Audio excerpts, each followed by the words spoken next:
Hi, everyone. Welcome again to SKG CIC podcast series. Today, we are going to talk a little bit more about Sam to see how his journey has been in the education industry for the past 18 years. Sam has been the backbone of Careers in Care, an organization which is known for its contribution in the areas of risk management, governance, and compliance within the education industry. Sam is not a new name to the industry, so let's just directly go to. Thank you. Thank you so much for that amazing intro. So, yes, we just thought it would be perfect to give a little bit of background about your experience and how you landed in the education industry. Where do you come from? How are you liking the journey? And everything about you, basically, just to give a little bit of insight to all our listeners about your experiences and about your qualifications as well. My journey, to start with, I would probably say I'm from a family of doctors, engineers, and teachers. My mother was a teacher, and we grew up in a learning environment where I saw the value of learning and teaching and the impact that it has on individuals. So I guess that was the starting point, which somehow I was blown away with the impact on individuals and how life changes through learning. So that was the starting point. And then gradually, as I completed my studies in pharmacy and then followed by human resource management Mm. and subsequently management and leadership training over the years, with that objective in mind, because at the back of my head, I had this training and learning, which I eventually wanted to get into. My experience over the years, I think it helped me build significant amount of relevant knowledge and skills, and through some exceptional leaders and individuals I've worked with over the years, that I eventually landed up in vocational training in 2007 to be precise. So yeah, right from my early days when I started in vet, I started as a trainer because I wanted to experience everything right from grassroots up. So worked Yeah, I as think trainer that's and always the then best way to sort of complete the full circle, isn't it? yeah, I didn't even knew the whole circle to tell you the truth. That's What true. is involved in it? But then it's always good to start, from scratch, I believe, so that learn everything what is involved in the entire sector. So it was an experience as a trainer. Worked for several years as trainers, and then I gradually made my way up to the director compliance and training, where I served for nearly 7 years, and then our founder and CEO of Careers and Care Group, with an objective to bring about some difference in the sector and do some positive work. So how did careers in care happen? Like was it a very planned journey or was it a sudden decision? How did you think about starting on your own? Because I believe it's a huge decision for anyone working within the industry to, take Yeah. that step and take that leap. So how did that happen? It's strange because I had this concept in my mind for many, many years, where I wanted to create something which is through which I'm able to offer services to a larger community to bring about some positive difference. But I didn't know where to put it. I had the Mhm. concept, but not the direction, so to speak. Right. But when I was working in vocational education training, I eventually could connect the two. And then I started writing business plans for my own business. And then, yeah, it was not a one day thing anyway, but it was a journey where I connected things that I had in my mind with what I Mm. was doing at that point in time. And Sure. yeah, that's how the company came into being. And then in 2014, probably, yeah, to be precise, I registered the company. And then, yeah, rest is a history. And I'm very fortunate to be working with individuals like you, like many other sectoral individuals who've been, I've learned from a lot of people in the sector. And the learning journey is ongoing, as you know. Right. Yeah. That's I'm wonderful. very, very grateful, very thankful to everyone around.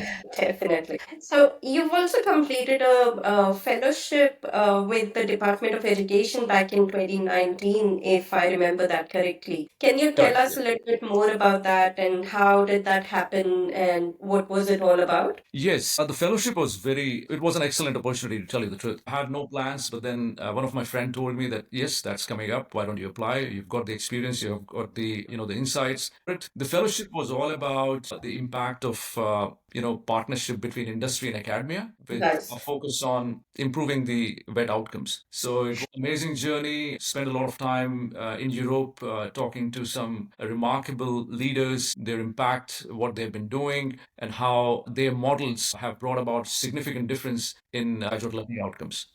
So all about sustainable industry engagement practices and its impact on the graduates, especially in the wet sector. So yeah, amazing Oh, experience. that's very interesting. Very, again, very fortunate to have completed that fellowship.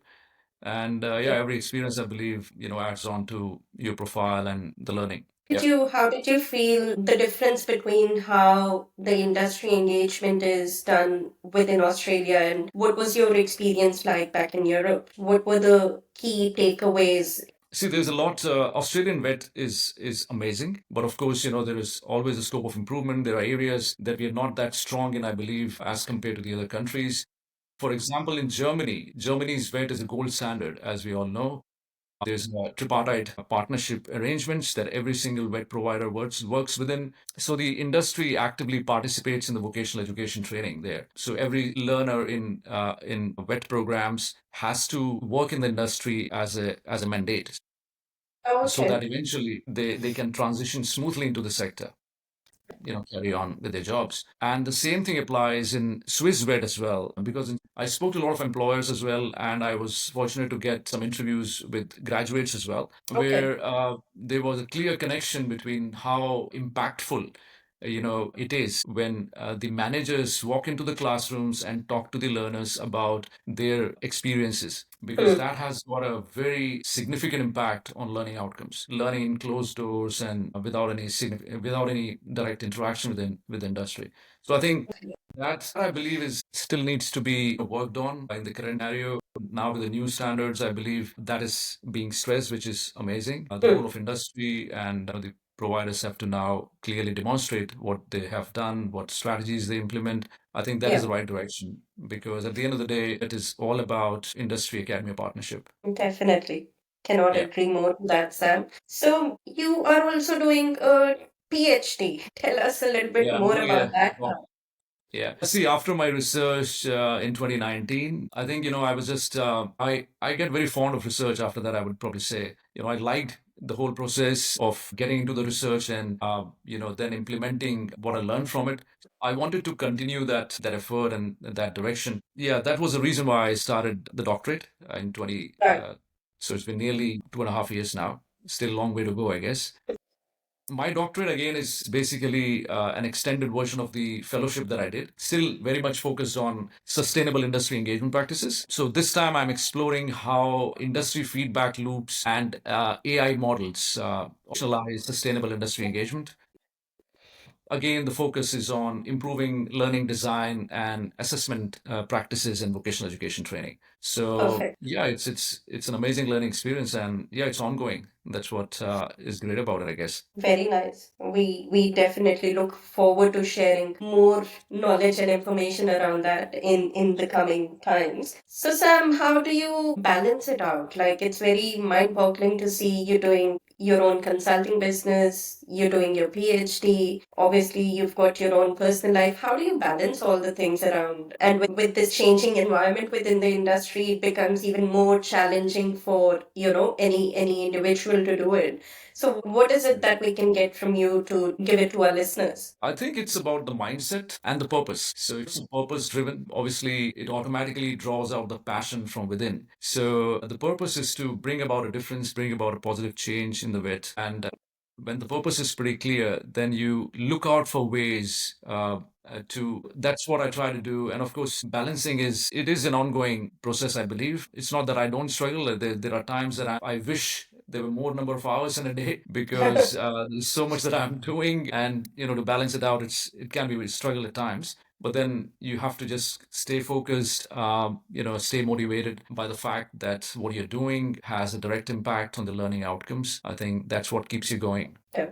So, in the end, because we are talking about the new standards, about the revised standards, what's your personal take on where are we headed to, and how do you look at the whole scenario? What are your thoughts on it? Yeah, I think it is a very positive and welcoming change to start with. I believe, we were stuck with old habits over the past 10 years. I work for RTOs and CRICOS providers, and I see that they are in an auto mode, not thinking out of the box. They've got templates that they're working with. I believe that this message is now very strong and very coherent. things have to change, and things have to change Yeah. for better, because at the end of the day, it's about the reputation of vet, because that's Yeah. what we all are working towards. We're all stakeholders, and we have to collectively work in that direction. Innovative, unless we think out of the box, unless we make vet more relevant through active engagement with industry, things will not be the way we really want it to be. So I think it's a very positive and welcoming change. Of course, there will be Yeah. challenges, but yeah, that's where people like you and me will have to probably step forward and support the providers in whatever way we best possibly can. And yeah, so I think it's very welcoming. I think there's a lot of work to be done. There's a lot of questions out there which will come forward, and we'll probably try to address those questions. Yeah, and I think one size fits all is not going to work in the new standards. So we definitely no, that's it's great to learn about your journey, Sam, and thank you so much for today. Sure. Thank you.